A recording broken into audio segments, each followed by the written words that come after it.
पर्व महापर्व का चतुर्थ दिवस है ना। उत्तम शौच धर्म। शौच धर्म क्या कहलाता है? लोभ का अभाव होना ही शौच धर्म होता है। अब लोभ के अभाव को शौच धर्म तो कहते हैं। अब लोभ हम समझ लें किन किन चीजों में कितने प्रकार का और कैसा लोभ होता है। तो लोभ के 4 प्रकार होते हैं। कितने प्रकार होते हैं? लोभ के 4 प्रकार बताए गए हैं। एक तो होता है जीवन का लोभ। सबसे बड़ा लोभ जीवन का लोभ। जीने का लालच सबको रहता है। एक निकृष्ट एक इंद्रिय 2 इंद्रिय का भी जो जीव है, जिसको अपन बोलते हैं, अपन अपनी भाषा में कहते हैं कि 2 इंद्रिय में तिर्यंच गति में अपार दुख और कष्ट होते हैं। ये छड़ाया ने सबने पढ़ा है ना। तिर्यंच गति के दुख, नरक गति के दुख सब जगह के पढ़े हैं अपन ने। तिर्यंच गति में जो 2 इंद्रिय का जीव होता है, या जो जहाँ पे सुख है, जिस पर्याय में भी है, वो वहाँ पे अपने आप को इतना सुखी मानता है कि वो उस स्थान को, अपने उस जीवन को छोड़ना पसंद नहीं करता। इसमें एक अपन ने कहानी भी सुनी थी कि एक राजा रहता है, जिसे कुछ समय पूर्व पता चल जाता है कि मैं 8 दिनों बाद मर के अपने ही शौचालय में एक कीड़ा होगा, है ना। और अपने पुत्र से कह रखता है कि मुझे उस निकृष्ट पर्याय से तुम छुड़ा देना। जब मैं वहां पहुंच जाऊं तुम मुझे जल्दी से मार देना। उस गंदगी में मैं ज्यादा नहीं रहना चाहता हूँ। ये कब की बातें थी? जब वो राजा था, मनुष्य पर्याय में था। लेकिन जब उस तिर्यंच गति में पहुंचता है और पुत्र बहुत प्रयास करता है, लेकिन वो बार बार मल का कीड़ा मल में ही घुस जाता है कि मुझे कोई मार ना पाए।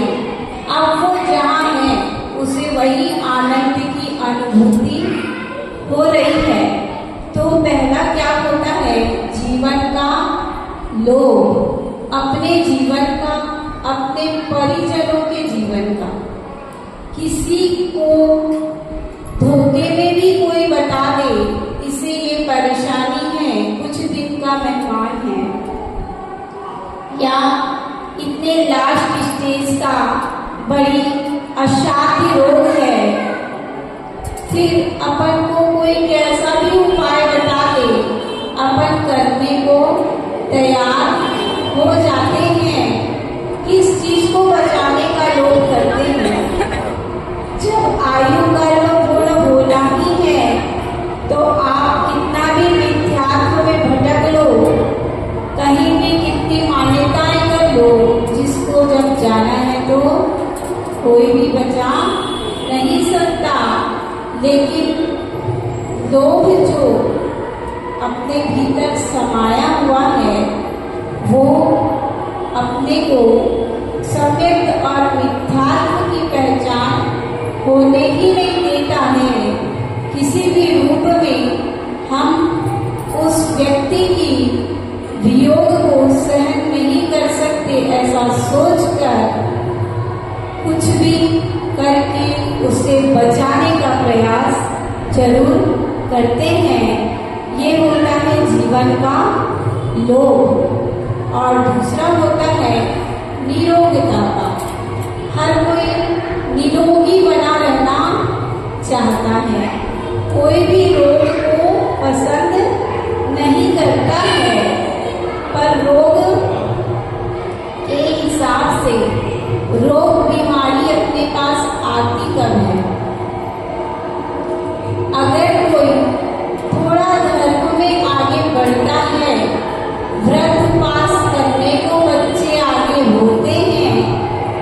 यही बोल के रोक दिया जाता है, देखो ज्यादा नहीं करना, तबीयत खराब हो जाएगी, हॉस्पिटल में भर्ती करना पड़ेगा, बॉटल लगवाने से अच्छा है अच्छे से खाओ पियो। पर क्या जो हमेशा अच्छे से खाते पीते हैं वो कभी हॉस्पिटलों में नहीं जाते। मेरे ख्याल में जो बाहर का अपच्य भोजन सेवन करते हैं उनको ज्यादा फूड पॉइजनिंग होती है और उनको ज्यादा सारी बीमारियां घेरती हैं, लेकिन उससे माता पिता रोक नहीं पाते क्योंकि 24 घंटे साथ में घूमते नहीं हैं। बच्चे बाहर जाके क्या सेवन कर रहे हैं देखने की किसी को फुर्सत नहीं है, पर धर्म करते हैं तो सबको दिख जाता है और सब रोकने को तैयार हो जाते हैं। तो धर्म कर्म क्या होता है, जो बचपन से करता है वही बचपन तक कर पाता है।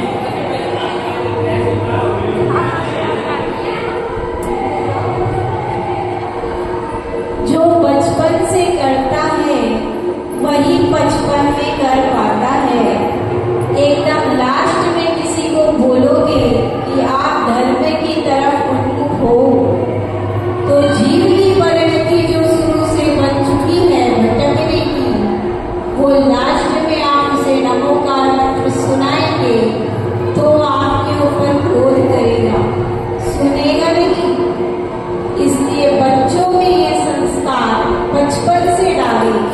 छोटे छोटे बच्चों को त्याग प्रवृत्ति सिखाएं। उनके स्वास्थ्य के लोभ में आप अशुद्ध चीजें ना दें। उनको एक एक छोटा नियम प्रतिदिन दिलाएं, क्योंकि एक छोटा छोटा नियम आगे जाके कब महाव्रतों में परिवर्तित हो जाएगा पता नहीं चलेगा।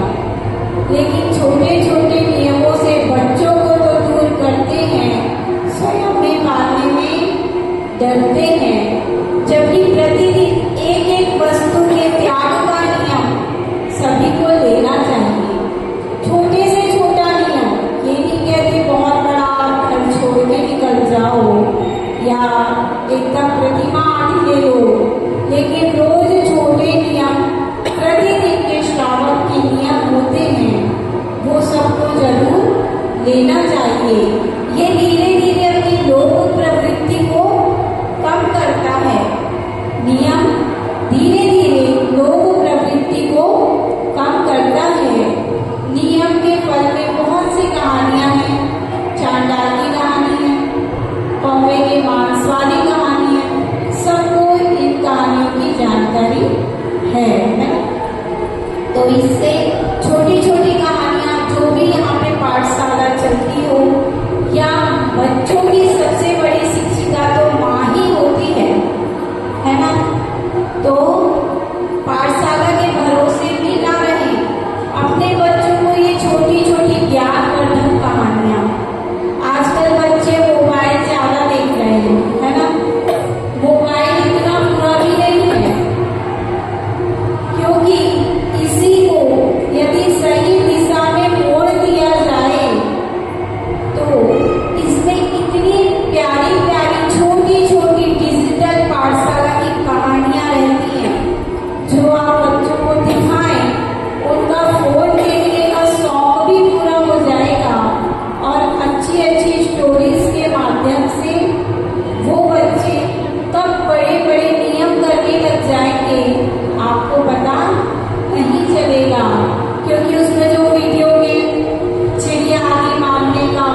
निरोग रहें, क्योंकि तन का स्वास्थ्य तो आप में जाएगी, आपका तो भविष्य, बच्चे का भविष्य और समाज का, सभी का भविष्य दांव पे लगा रहता है।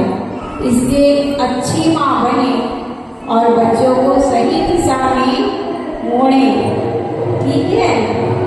और उसके बाद होता है अपनी इंद्रियों का लोभ, इंद्रिय के विषयों का लोभ, इंद्रिय विषयों की लोभता। हमारी 5 इंद्रिय होती हैं, है ना। 5 इंद्रिय के कितने विषय होते हैं? 20 विषय होते हैं। और उन चीजों की वृद्धता में, उनको पाने के लोभ में अपन अपनी श्रावक क्रियाओं का ध्यान भी नहीं रखते हैं। अब इसके 20 विषय में जाएंगे तो बहुत डीप हो जाएगा, है ना, क्योंकि सारी इंद्रियों के विषय और उनकी फिर जब उसके अपन लीनता देखेंगे अपनी कि अपन किस इंद्रिय के विषय में कितने लीन हैं। इसकी 5 इंद्रियों की 5 कथाएं आती हैं। स्पर्शन इंद्रिय में हाथी, स्पर्शन इंद्रिय के विषय में हाथी हमेशा अपनी जान गंवा देता है। इसमें क्या होता है, शिकारी जो रहता है जंगल में बड़े बड़े गड्ढे करके, और गड्ढे में पूरी घास फूस भर दिया जाता है और उस पर एक कृत्रिम हथनी को खड़ा कर दिया जाता है हाथी को पकड़ने के लिए। अब जब हाथी उसके स्पर्शन के लोभ में उस ओर भागता है तो वो गड्ढे की गहराई को नहीं समझ पाता है और उसमें फंस के अपनी जान गंवा देता है। ऐसे स्पर्शन इंद्रिय हुई। रचना इंद्रिय के विषय में मछली का उदाहरण आता है, जो कांटे में आटा, मछुआरे जो रहते हैं कांटे में आटा लगाकर रखते हैं और उस एक चने बराबर आटे के लोभ में मछली अपने प्राण गंवा बैठती है। ऐसे पंचेंद्रिय के 5 विषय में आता है उदाहरण। तो ये सोचिए, जब एक एक इंद्रिय के विषय के लंपटियों का यह हाल हुआ है और अपन तो 5 इंद्रियों के विषयों में लीन रहते हैं, तो अपना क्या हाल होगा। एक इंद्रिय वालों की ये दुर्दशा हो रही है, तो 5 इंद्रियों के विषयों में लीन होने वाले जीव की स्थिति क्या होगी, है ना। जैसे एक बागवान रहता है माली, जो रोज राजा की सेज सजाता था। सुना है आप लोगों ने? रोज राजा की सेज सजाता था। अब रोज रोज सेज सजाते हुए एक दिन राजन को आने में थोड़ी देर हो रही थी, तो वो क्या सोचता है, रोज मैं इतनी अच्छी सज्जा बिछाता हूँ, राजा गहरी नींद सो जाता है, एक दिन मैं भी तो आनंद लूँ इसका। अभी राजा को आने में देर है, थोड़ा सा बैठ जाता है। बैठने के बाद लेटने का भाव हो ही जाता है, वो लेट जाता है और उसकी अच्छी गहरी नींद लग जाती है। अब कुछ समय उपरांत राजा पहुंचता है, देखता है, तिलमिला उठता है कि अरे क्या ये रोज ऐसा करता होगा, रोज सेज बिछा के खुद सोता है फिर मुझे सोने देता है। अब राजा के साथ भी जो प्रहरी रहते हैं तो देख के एकदम उसे झकझोर के उठा देते हैं, अरे तू 2 कौड़ी का ये क्या करता है, राजन की सेज में शयन करता है। अब वो एकदम हड़बड़ा के उठ जाता है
जो नहीं है उसका भी।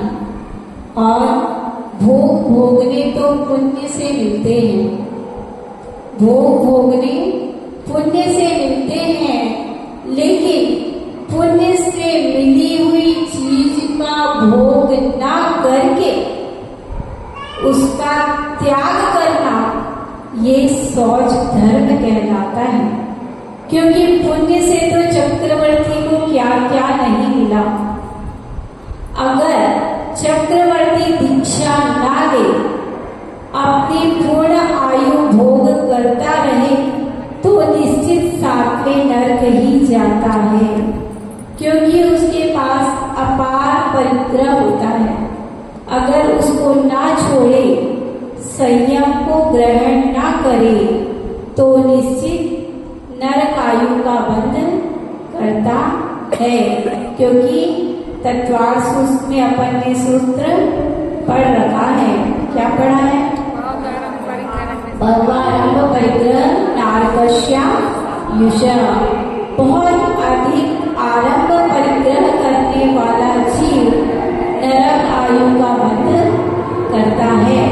हाँ, अगर वह दीक्षा धारण कर ले तो उसमें इतनी सामर्थ होती है कि वह मोक्ष को प्राप्त कर लेता है, क्योंकि उसका पंच विषम नाराज सहनन होता है।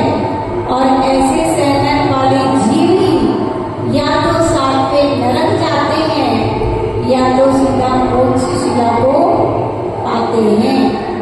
जो अपनी आत्मा होती है ना, अनंत गुणों में एक गुण होता है इसका, शुचिता का, निर्मलता का। लेकिन वो प्राप्त कब होती है? जब बालू, जो बोलते हैं रेत, है ना, रेत को जब एक बहुत हाई टेम्परेचर में गर्म किया जाता है तो वो कांच का रूप ले लेती है। कांच एक पारदर्शिता को दर्शाता है। तो जो कांच होता है स्वच्छ, साफ, निर्मल होता है।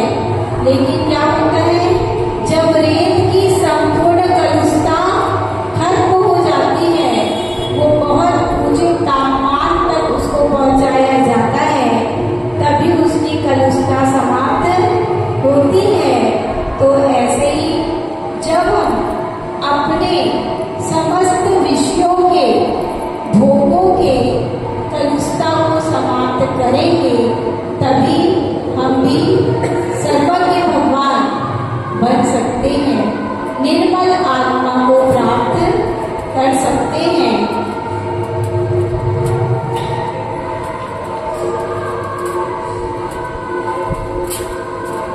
लोग में अपन परिग्रह को लेते हैं कि परिग्रह से लोभ को कम करना। तो परिग्रह 10 प्रकार का जो होता है, बहिरंग परिग्रह होता है, और 14 प्रकार का अंतरंग परिग्रह होता है।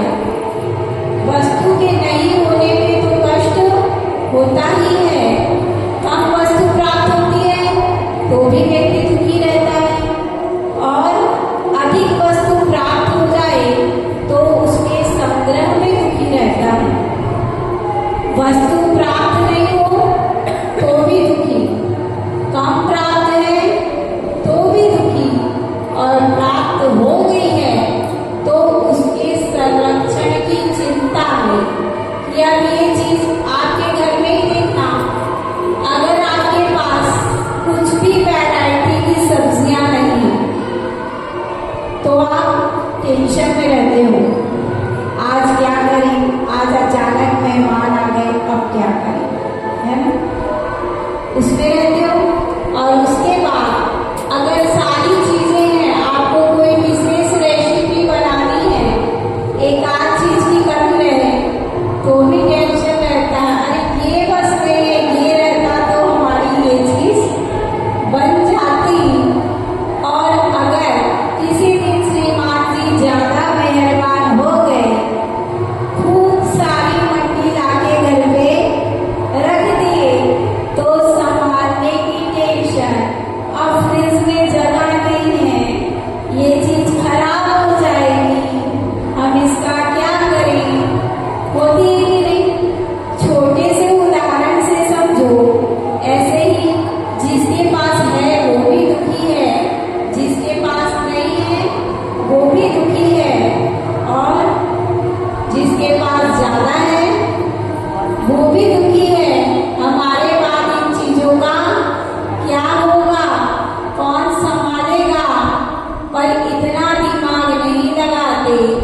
संभालने की जरूरत क्या है। इतने बड़े बड़े मंदिर जिनालय अपने गुरुदेवों का विहार हो रहा है। निश्चिंतता से जो आपके पास सामग्री है, अति धन है, उसे जिनवाणी के प्रकाशन में, गुरुओं के विहार में अपन व्यय कर सकते हैं। लेकिन लोभ की प्रवृत्ति इतनी तीव्र होती है, पता है मैं इसका भोग नहीं कर पाऊंगा, पर छोड़ भी नहीं पाता है। तो फिर धन की तीन अवस्था ही होती है, भोग, दान या नाश। जितना हो सके खूब अच्छे से जी लो, भोग कर लो विवेक विचार के साथ। ये नहीं भोग करने बोला तो लगे पाप ही पाप करने में। किसी की संपदा भी, पुण्य की संपदा ही पुण्य में लगती है। पाप की संपदा आप पुण्य में नहीं लगा सकते हैं। तो उन जीवों का ही भाव होता है जो नीति से, विवेक विचार से धन का अर्जन करते हैं। क्योंकि धन कमाने के लिए व्यक्ति किसी भी प्रकार का व्यापार करने तैयार हो जाता है। लोग प्रवृत्ति इतनी रहती है कि वो कोई भी व्यापार करने में सोचता नहीं है। आज कितने अच्छे अच्छे लोगों के भी कहीं ईंटे भट्टे के काम रहते हैं, कहीं नशे के ठेके आदि के काम चलाते हैं। यहाँ तक कि लोग भी मांसाहार की दुकान तक खोल देते हैं। अच्छे व्यक्ति जिनको सभी नीति नीतियों का ज्ञान रहता है, तो उनसे आचार्य भगवान कहना चाहते हैं, हे जीव, तेरा पुण्य कितना तीव्र है। जो ऐसी दुकानें लगा रहे हैं उन्हें भी संबोधन करके कहते हैं, तेरा पुण्य कितना तेज है। जब तू मांस बेचकर इतना धन कमा रहा है, पाप करके इतना धन कमा रहा है, अगर तू इसके बदले फल बेचने लगे तो तेरा और कितना पुण्य चमकेगा। क्योंकि पुण्य के उदय से ही धन की प्राप्ति होती है। पुण्य के अभाव में कितना भी पुरुषार्थ कर लो, धन नहीं आ सकता है।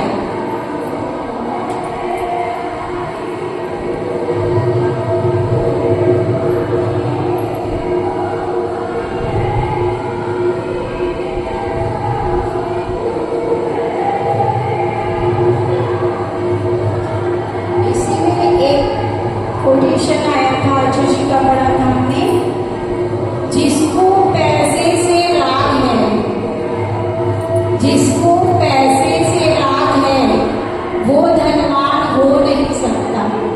ध्यान से सुना, जिसको पैसे से राग है वो धनवान हो नहीं सकता, और जिसको भगवान से राग है वो दरिद्री हो नहीं सकता।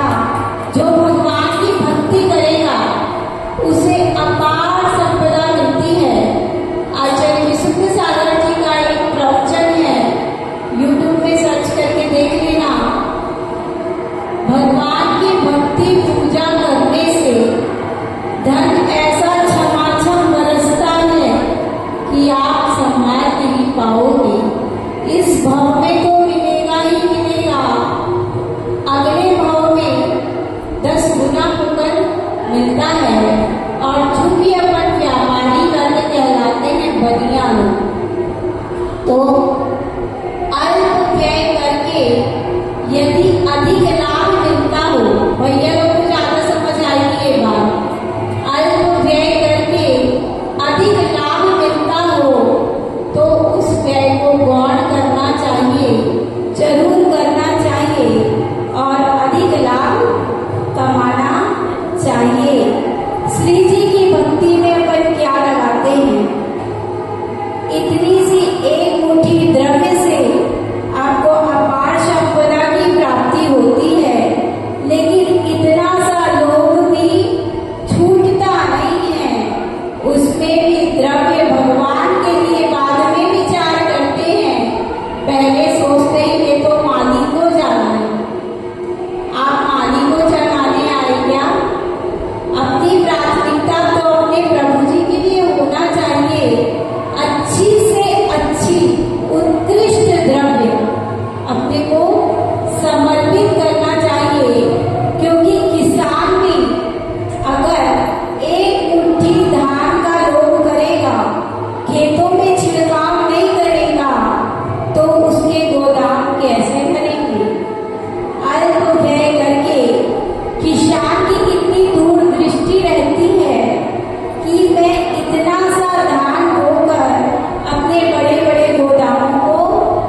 ऐसे ही एक व्यक्ति छोटी सी कहानी सुना के समाप्त करते हैं।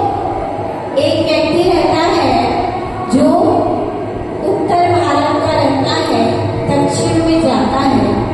श्रीफल, आप गुरुदेव के दर्शन करने मंदिरों के दर्शन के लिए जा रहे हैं तो एक श्रीफल तो बनता है। अपन नॉर्मली किसी रिश्तेदार से मिलने जाते हैं तो कुछ ना कुछ लेकर जाते हैं। कहा भी गया है, राजा के सामने, गुरु के सामने, व्यक्ति के सामने, देव के सामने कभी खाली हाथ नहीं जाना चाहिए। कुछ ना कुछ अपना द्रव्य समर्पित करना चाहिए। तो वह जाता है नारियल लेने के लिए, नारियल लेने जाता है और अपने रियल भावों से नहीं जाता है। अब पहुंच जाता है, पूछता है भैया कितने का है?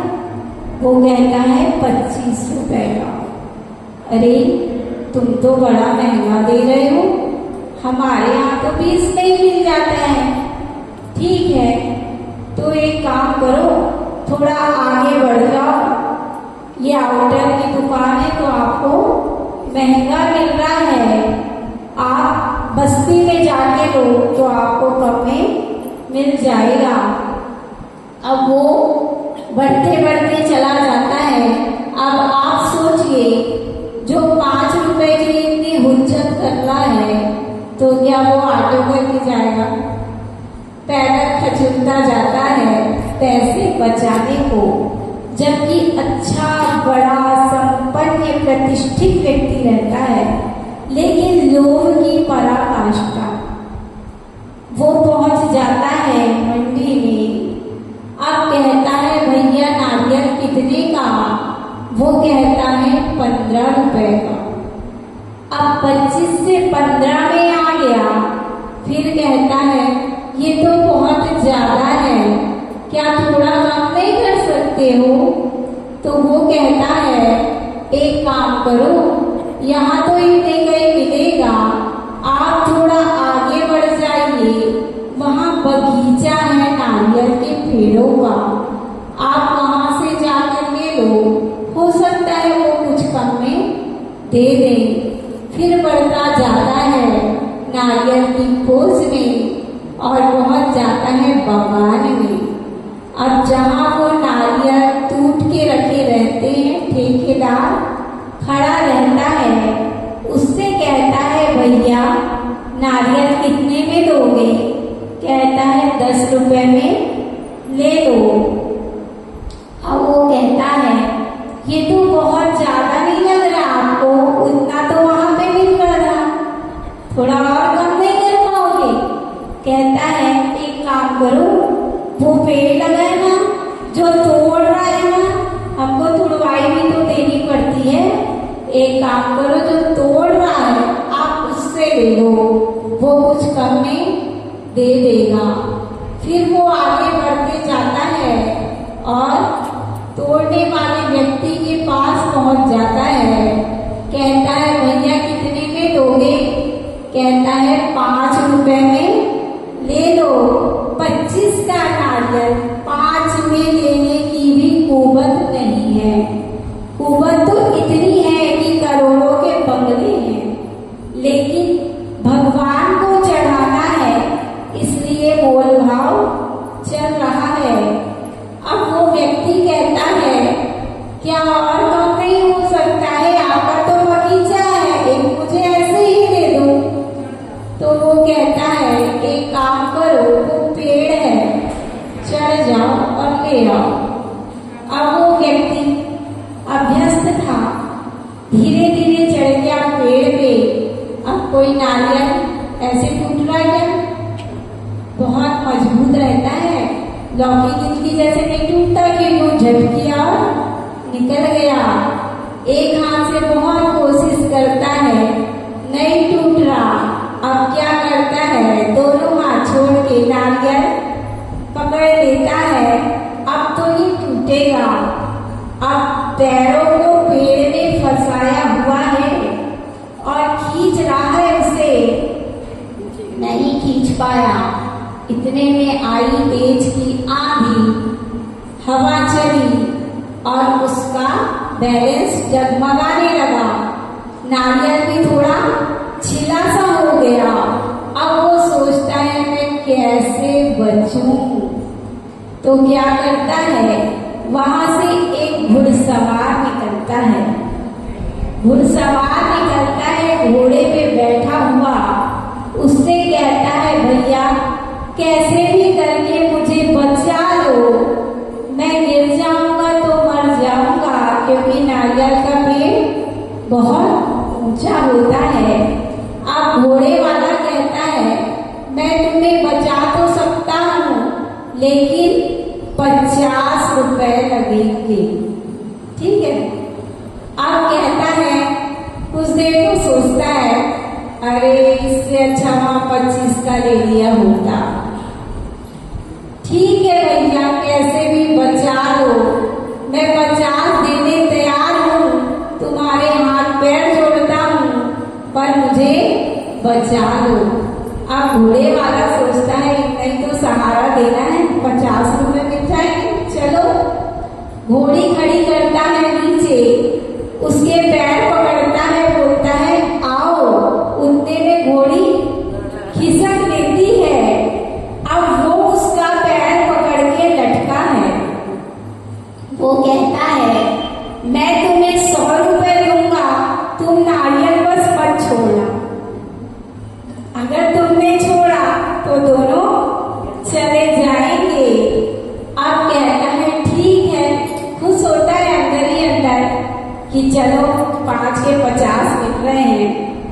फिर एक निकलता है ऊंट वाला, तो ऊंट वाले से कहता है भैया हम दोनों को बचा लो, 100 मेरे 50 ऊपर वाले के, तुम्हें हम 150 रुपए दे देंगे। ऊंट वाला कहता है थोड़ा बढ़ाओ, इतने में नहीं बचाने वाला, 2-2 जान है। तो जब तुम नारियल में मोल भाव करोगे तो वो तो जान की बात है। कहते ठीक है 200 दे देंगे, पर हमें बचा लो। अब ऊंट वाला उसके पैर पकड़ लेता है, कहता है धीरे धीरे आओ। उतने में ऊंट भी खिसक लेता है। अब वो लटक गए, कितने 3 हो गए, एक नारियल वाला, एक घोड़े वाला, एक ऊंट वाला। अब ऊंट वाला ऊपर वाले से कहता है मैं तुम्हें 1000 रुपए दूंगा, तुम श्रीफल बस मत छोड़ना। वो कहता है मैं तो छोड़ूंगा, छोड़ मेरे साथ तू भी जाएगा, और पकड़ा रहा तो 1000 रुपए पाएगा। ऐसा करके बातचीत चलते रहती है। उतनी देर में एक हाथी वाला निकलता है, उससे तीनों मनमार करते हैं भैया तुम्हें हम 1000 मेरा, 150 इसका, 50 उसका, ऐसे कैलकुलेशन करके उससे कह देते हैं एक राशि कि हम तुम्हें इतनी देंगे, तुम हम लोगों को बचा लो। महावत कहता है ठीक है कोशिश करता हूँ, लेकिन मेरी हथनी का भरोसा नहीं, ये कितनी देर रुकेगी। इसलिए जैसे मैं यहाँ खड़े हूँ झट उतर आना नीचे। सब कहते हैं हाँ में हाँ मिला लेते हैं। उसके बाद वो महावत उनको पकड़ता है और हथनी भी निकल लेती है। ऐसा करते करते सबकी लोभ की पराकाष्ठा दिखती है और इतने में आंधी और तेज हो जाती है। सारे लोग लोभ लालच में एक दूसरे का पांव पकड़े लटक रहे हैं। अब वो नारियल का लोड आखिर कितना लोड लेगा, भले मजबूत था पर इतना नहीं कि 4 लोग पकड़ के लटक जाए और वो टूटे ना। ऊपर से हवा चल रही है अच्छी जोरों की, और तो देखते ही बनता है सब थरथरा रहे, हथनी भी चली गई। अब क्या करें? फिर क्या होता है, तेज हवा के झोंके में वो नारियल जो लटका हुआ था छिलते छिलते पूरा गिर जाता है। चारों के चार अपनी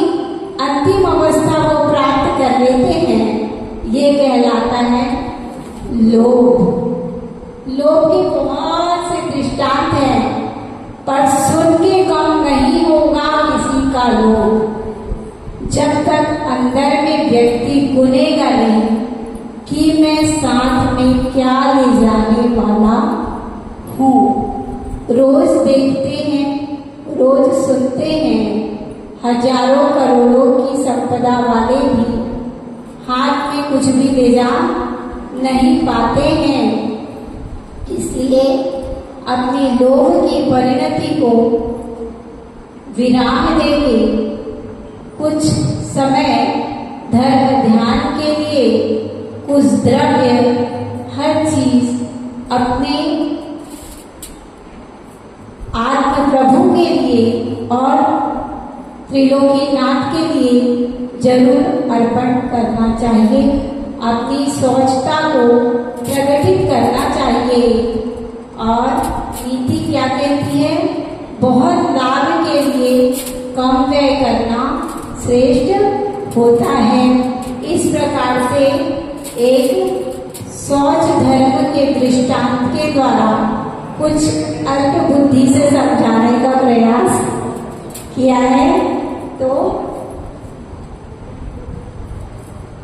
वाणी को यही विराम देते हुए उत्तम सोच धर्म की जय।